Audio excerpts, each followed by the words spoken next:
So you've gone raw vegan, but you can't seem to heal. You've done celery juice.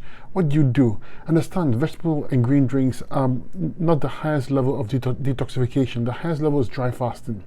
Second to that is fruits. And third is the vegetables. So if you've had success with vegetables, imagine the effects by going on fruits. You want to go on 100% fruits to get to the last stage. Okay, this is the highest stage. Fruits are going to detoxify your body. They're going to fuel your cells. They're going to clear up and clean the lymphatic system, which is the main sewer system. They're going to get the kidneys filtering better. So I advise that you go on fruits and use herbs for the adrenals, kidneys, lymphatic system, endocrine system, and stomach and bowels. We call it the Fab Five. Okay, these have 50 different herbs in here. It's all designed to help those organs and systems work properly. You combine that with the fruits and you take it to the next level of detoxification. You want to go higher?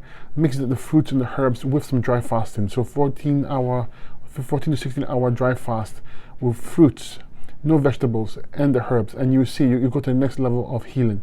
Very powerful, very simple.